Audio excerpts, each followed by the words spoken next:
A very sweet good morning, all of you. How are you? I hope you all are fine. Students, in our last class, we start our first order reaction. और first order reaction में हमने उसका integrated rate equation complete कर ली थी, half life time देखा था, life time देखा था और एक ग्राफ देखा था. ठीक है. सो हमारी जो फर्स्ट ऑर्डर रिएक्शन है इंटीग्रेटेड फर्स्ट ऑर्डर रिएक्शन का एक्सप्रेशन क्या आया था हमारा, KT is equal to 2.303 log of A note by A आया था. वहीं पर टी हाफ में जहाँ पे 50% रिएक्शन कंप्लीट हो जाए तब क्या टाइम पीरियड होगा, उसको हम टी हाफ भी बोलते हैं या टी 50% भी बोलते हैं. उसका एक्सप्रेशन क्या था, 0.693 बाय के. ठीक है. ये इंडिपेंडेंट होता है कंसंट्रेशन ऑफ रिएक्टेंट. और वहीं पे टी 100% के लिए क्या देखा था, इनफाइनाइट, और बोला था कि जो फर्स्ट ऑर्डर की रिएक्शन है वो कभी कंप्लीट नहीं होती. ठीक है. तो आज हम देखेंगे इससे रिलेटेड बाकी ग्राफ्स. एक ग्राफ हम देख चुके थे. ठीक है. अब हम बाकी ग्राफ्स को स्टडी करेंगे जो कि इंपॉर्टेंट है. स्टूडेंट देखिए, हमारा फर्स्ट कर्व है रेट वर्सेस कंसंट्रेशन ऑफ ए. तो देखो भाई, ये मींस ये आपको y एक्सिस पे प्लॉट करना है, ये x एक्सिस. तो बेसिकली आपको रिलेशन, पहले इक्वेशन मालूम होनी चाहिए रेट वर्सेस कंसंट्रेशन ऑफ ए के बीच में. तो आपको फर्स्ट ऑर्डर के लिए, ये सारे ग्राफ किसके लिए हैं, फर्स्ट ऑर्डर के लिए हैं. तो आपको पता है जो रेट है आपका, रेट को मैं r से रिप्रेजेंट कर रही हूँ, वो डायरेक्टली प्रोपोर्शनल होता है कंसंट्रेशन ऑफ ए की पावर 1 के. और ये कांस्टेंट ऑफ प्रोपोर्शनलिटी आप हटाते हैं तो रेट आता है के ए. ये चीज आती है. इट मींस रेट बढ़ाओगे तो कंसंट्रेशन बढ़ेगी, और कंसंट्रेशन घटाओगे तो रेट भी घटेगा. मींस ये एक दूसरे पे पावर 1 पे डिपेंड कर रहे हैं. आपको इसके वर्सेस और इसके बीच में प्लॉट करना है. ये क्या हो गया आपका y, ये क्या हो गया आपका x, इसके आगे वाली चीज क्या हो गई m, और इसके साथ अब और कोई कांस्टेंट टर्म नहीं है. मतलब आपका इंटरसेप्ट कितना हो गया, 0. अब 0 इंटरसेप्ट है मींस अब देखो y एक्सिस पे आपका रेट, कंसंट्रेशन आपने y एक्सिस पे दी. ठीक है. अब स्लोप क्या है, k, और साइन कैसा है, प्लस का है, मींस पॉजिटिव स्लोप है, मींस लाइन ऊपर की तरफ जाएगी. और आपका इंटरसेप्ट क्या है, 0. मींस लाइन कहां से शुरू होगी, ओरिजिन से शुरू होगी, 0 पॉइंट से होकर कहां जाएगी, ऊपर की तरफ. तो ये हो गया आपका curve between rate versus concentration. ठीक है. वहीं पे अगर मैं सेकंड की बात करूं तो देखो अब log of a versus time है. इट मींस अब आपको ये y एक्सिस पर लेना है और ये किस पे लेना है, x एक्सिस पे. तो अब आपको ऐसा रिलेशन फाइंड आउट करना है. तो देखो भाई KT आपका फर्स्ट ऑर्डर की रिएक्शन क्या आई थी भाई, log में चाहिए तो log में रखोगे. तो 2.303 log of A naught by A थी. ठीक है. इसको इधर लेके जाओ और इस एक्सप्रेशन को सोल्व करो. ठीक है. तो आपका देखो क्या हो गया, log of A naught by A is equal to KT upon में 2.303. इसको मैं क्या लिख सकती हूँ, log of A naught minus log of A is equal to KT upon में 2.303. ए नोट को उधर ले, जब log a को यहां रखो तो क्या आ गया आपका, minus log of a is equal to KT upon में 2.303 minus log of a naught. ठीक है. तो अब माइनस साइन हटाना है तो माइनस साइन दोनों साइड ले लो. तो दोनों साइड माइनस लोगे तो ये माइनस माइनस पॉजिटिव, इसके आगे माइनस आ जाएगा और ये क्या हो गया आपका, प्लस हो गया. तो अब देखो आपका ये क्या था, y एक्सिस, और ये क्या है आपकी x एक्सिस. तो ये पूरा जो बच गया ये आपकी क्या हो गई, स्लोप हो गई, m हो गई, और ये आपका क्या हो गया, c, इंटरसेप्ट हो गया. ठीक है. तो देखो इसका कर्व मैं इधर बना रही हूँ.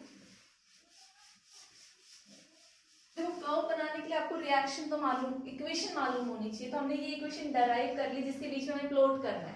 अब देखो y है, ये x है, m के साथ साइन कैसा है, नेगेटिव है, means negative slope, negative slope ऊपर से नीचे आएगा और इंटरसेप्ट आपका क्या है, ए नोट। सो आपका इक्वेशन क्या बन गई, log ऑफ ए, और यहाँ क्या है आपका टाइम, नेगेटिव है यहाँ से और इंटरसेप्ट कितना है, log of A note, means यहाँ से अगर बन गया तो ये डिस्टेंस कितनी है, log ऑफ ए नोट, यहाँ से लाइन नीचे की तरफ, ठीक है। तो इसकी स्लोप क्या हो गई, नेगेटिव, दिख रहा है आपको, नीचे से आ रही है, ऊपर से नीचे आ रही है, k अपॉन में 2.303। इतनी बात समझ में आई। अब देखो ये बिल्कुल सिंपल सा है भाई, बस log की जगह क्या फर्क है आपका, t का फर्क है, ठीक है। तो आपको पता है सेम एक्सप्रेशन रहेगा, ठीक है। अगर मैं ये log 2.303 ना लगाऊं, देखो ये तो आप कॉपी कर लेना इसके लिए। अब मैं बात करूं इसके लिए, तो इसके लिए log नहीं लिखना, log ln log नेचुरल लिखना है, तो एक्सप्रेशन क्या हो जाएगा, kt is equal to ln of A naught by A. इसको सॉल्व करो, log of ln of A naught minus ln of A is equal to kt। ln को उधर लाओ, kt को इधर लाओ, तो क्या बन गया, ln a is equal to ln A naught minus K T. अब ये आपका क्या है, y, ये क्या है आपका x, ये क्या हो गई आपकी m, और ये क्या हो गया आपका c, ठीक है। सो यहां पर क्या है आपका ln a, यहां पर क्या है t, स्लोप क्या है, नेगेटिव है, और इंटरसेप्ट ए नोट है, कितना ln ए नोट, और नेगेटिव आ रही है, लेकिन स्लोप इस बार किसके बराबर है, माइनस के। तो दोनों ग्राफ सेम है, बस इसमें स्लोप ये है और इसमें स्लोप ये है, ये चीज आपको फाइंड आउट करनी है। तो ये तीन ग्राफ देखे, पहले आप इनको कॉपी करो, फिर मैं नेक्स्ट ग्राफ बताती हूँ। सो स्टूडेंट्स नेक्स्ट ग्राफ है, देखो यहाँ पे अब आया है हमारे पास कंसंट्रेशन वर्सेस टाइम के बीच में। अब देखो आपको एक्सप्रेशन निकालना होगा, ये आपको y एक्सिस पे लेना है, ये x पे। एक इक्वेशन आपको मालूम होनी चाहिए कंसंट्रेशन के बीच में और टाइम के बीच में। आपकी इंटीग्रेटेड रेट इक्वेशन इसके लिए क्या थी, जरा याद करो भाई, kt इज इक्वल टू, अगर मैं ln की फॉर्म में लूं तो ln of A naught by A, आपकी यही इक्वेशन थी, ठीक है। तो अब देखो आपको तो सिर्फ a चाहिए, log नेचुरल नहीं चाहिए, ठीक है। तो देखो जब आपका log नेचुरल इधर जाएगा तो ये क्या हो जाएगा, उसकी पावर में जाएगा, ठीक है। पहले तो आप इसको सॉल्व करो, ठीक है। आपको a चाहिए तो ये ऊपर चाहिए, कंसंट्रेशन ऑफ, ये तो इनिशियल कंसंट्रेशन, इसको जब आप रिवर्स करोगे तो क्या आएगा, minus of ln a by A naught, ठीक है। ये क्यों किया अभी आपको समझ आ जाएगा।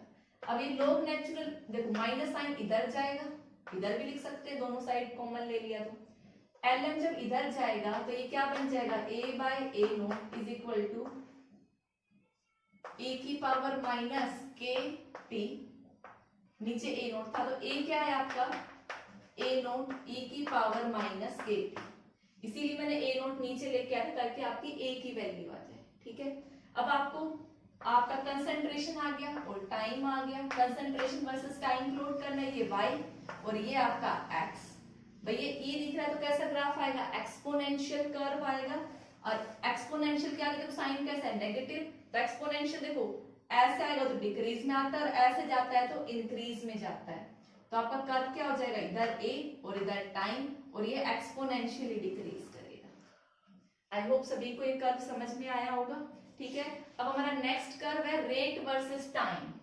अब देखो रेट आपको पता है r इज इक्वल टू, ये चीज मैंने बताई थी, k a की पावर 1, लेकिन a नहीं चाहिए, यहाँ पे टाइम का चाहिए। तो देखो ये इक्वेशन आप डराइव कर चुके हो, a की वैल्यू क्या आई है ये, और इसके अंदर क्या है, टाइम है, तो ये वैल्यू यहाँ पुट कर दो, तो रेट क्या आ गया आपका, k a नोट e की पावर माइनस k t, ठीक है। अब आप इसको अगर प्लॉट करोगे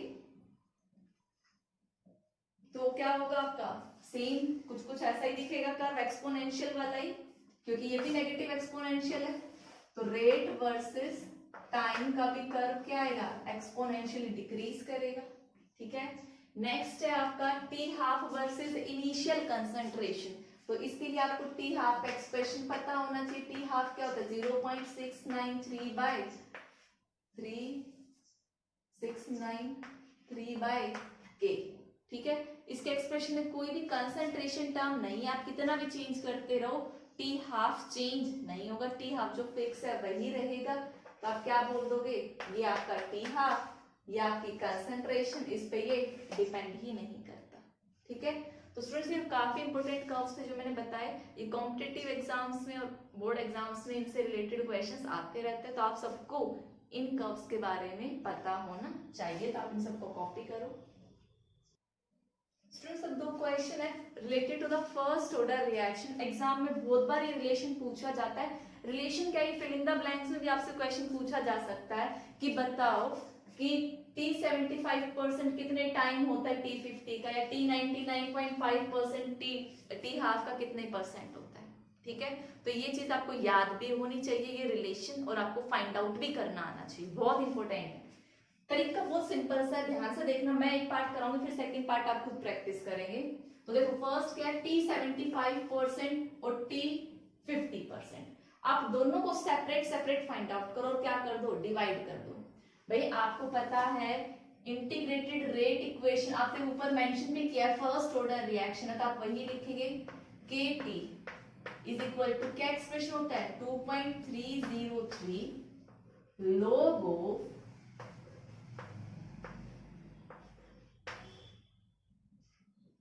A0 बाई A। ठीक है, आप सबने यही फाइंड आउट किया था या कुछ और था? स्टार्टिंग में हम ऊपर क्या लेते हैं A0, फिर क्या होता है K। ठीक है, तो अब वैल्यूज फाइंड आउट करो। वैल्यूज करोगे तो T75% क्या होगा, मीन जब 75% रिएक्शन कंप्लीट हो जाए, तो देखो T7 ये आपका A था कोई भी, वो प्रोडक्ट में कन्वर्ट हुआ, T0 पे इसकी कंसंट्रेशन कितनी थी 100। मैंने कहा 75% रिएक्शन कंप्लीट हो गई है, तो बची कितनी है 25%, तभी तो आप बोलोगे ना 75% रिएक्शन हो गई है।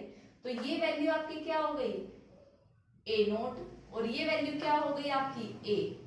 इतनी बात समझ में आई? तो वो इस टाइम पे जो होगा इसको आप क्या बोलोगे T75% बोलोगे, ये T कितने पे है 0 पे है।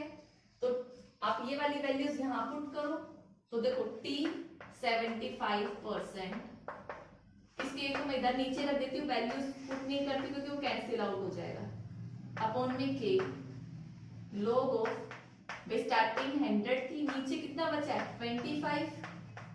ठीक है, सोल्व करोगे तो क्या आ जाएगा 4 जब, सो T75 कितना आ गया आपका 2.303 बाय K, ये 2 की पावर 2, भाई इसको मैं क्या लिख सकती हूँ log ऑफ 2 की पावर 2, 4 ही है। अब आपको पता है किसी की पावर होती तो वो log में क्या होता है आगे आ जाता है, तो इसको मैं क्या कर दूं 2 आगे आ गया, तो 2 log 2 लिख सकती हूँ log 4 को। ठीक है, ये मेरी इक्वेशन 1। ठीक है, अब देखो, अब हम T50% निकालते हैं, इस क्वेश्चन को बाद में करेंगे। इसी में T50 क्या होगा,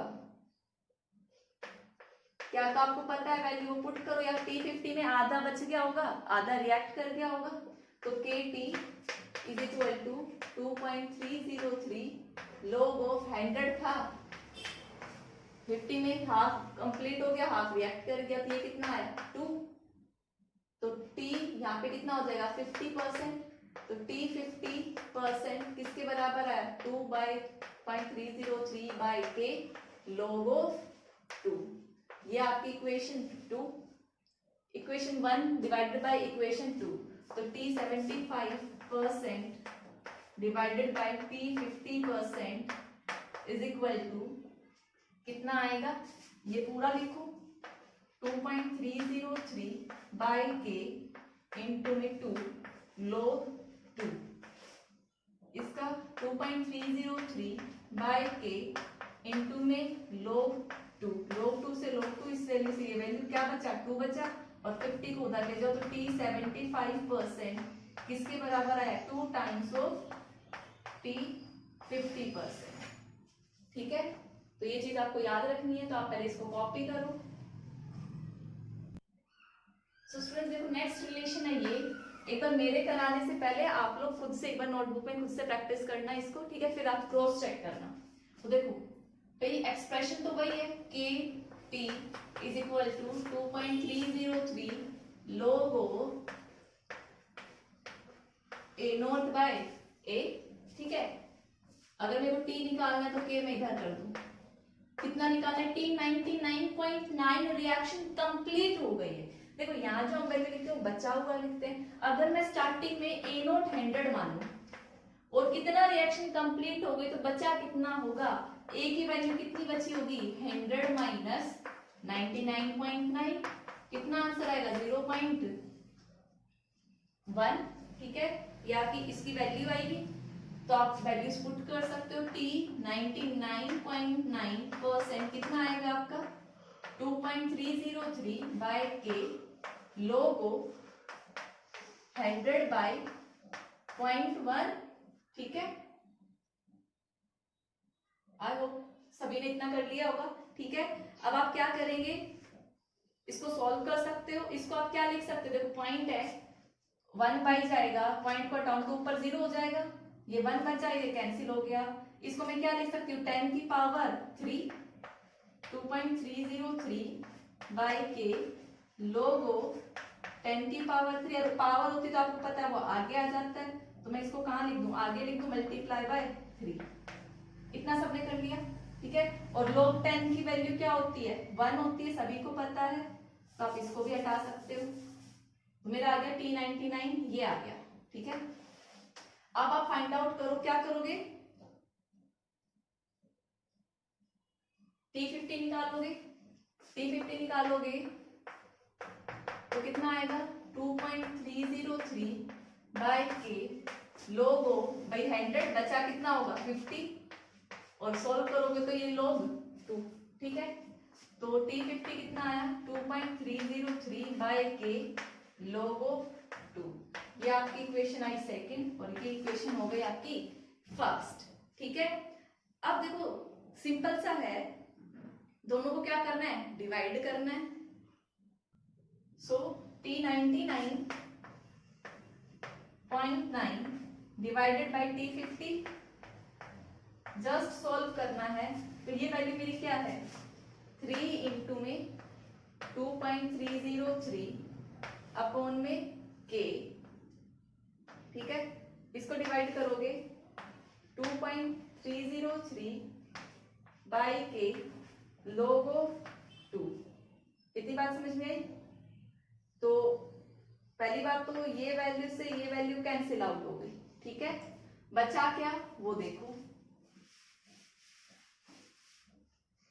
T99.9 बाय T50 वैल्यू आपकी बची 3 बाय log 2। देखो 3 बाय log 2 की वैल्यू क्या होती है 0.3010 होती है, तो अप्रोक्सीमेटली मैं क्या ले लूं कैलकुलेशन इजी करने के लिए 0.3 ले लूं। इस पॉइंट को हटाऊंगी तो मल्टीप्लाई में क्या आ जाएगा 10, 3 से 3 कैंसिल आउट, T50% को इधर लेके जाओ, तो आंसर क्या आ गया आपका T99.9% is equal to 10 times of T50%। Simple सा था, आपने 99 के लिए कैलकुलेट किया, आपने T50 के लिए कैलकुलेट किया, दोनों को डिवाइड किया। तो आप इसको कॉपी करो। So students, our next numerical is the decomposition of compound is found to be first order reaction। किसी कंपाउंड का डिकम्पोजिशन हो रहा है जो कि किसको फॉलो करता है फर्स्ट ऑर्डर रेट लॉ को फॉलो करता है, और उसने बोला है कि 15 मिनट लगती हैं आपके फॉर 20% ओरिजिनल मटेरियल रिएक्ट करने में। ठीक है, तो देखो आपसे क्या पूछा, पहला रेट कांस्टेंट पूछा, पहले हम ये फाइंड आउट करते हैं, फिर सेकंड पार्ट पे मूव करेंगे। आपको गिवन क्या है 20% रिएक्शन कंप्लीट होने के लिए कितनी मिनट लगती है 15 मिनट लगती है, ये इंफॉर्मेशन गिवन है। ठीक है, तो देखो आपकी इंटीग्रेटेड रेट इक्वेशन क्या होती है KT is equal to 2.303 log A naught by A. भाई टाइम आपको के फाइंड आउट करना है। टाइम आपको 15 मिनट दिया हुआ है। कब?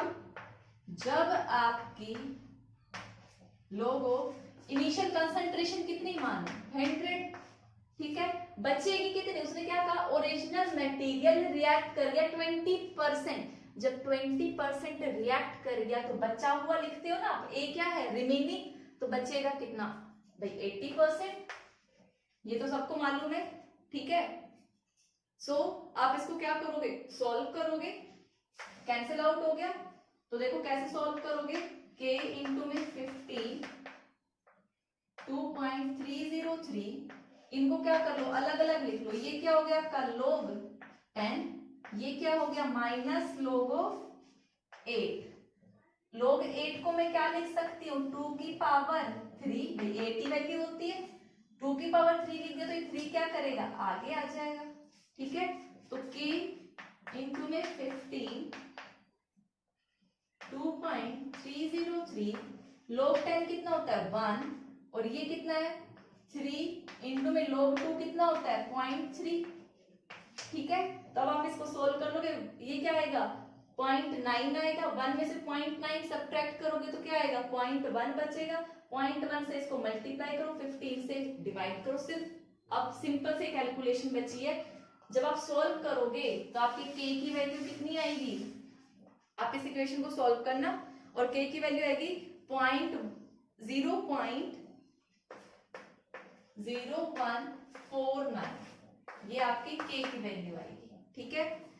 तो ये आप सभी को कैलकुलेशन खुद से करके देखनी है। अब देखो आपसे क्या पूछे, time in which 10% of original material unreacted. ध्यान से देखना, k की वैल्यू आप लिख लो जो फाइंड आउट आप कर चुके हो, 0.0149 मिनट इनवर्स, ठीक है। अब क्वेश्चन की स्टेटमेंट ध्यान से पढ़नी है। इक्वेशन वही है आपकी, K T is equal to 2.303 log A naught by A, ठीक है। देखो उसने पूछा वो टाइम पीरियड निकालना है जब 10% ओरिजिनल मटेरियल का अनरिएक्टेड बच जाए। तो देखो के टी, के को इधर नीचे ले आओ, टाइम निकालना है ना आपको, तो 2.303, के की वैल्यू आप फाइंड आउट कर चुके 0.0149 इंटू में लोगो इनिशियल 100 माना आपने।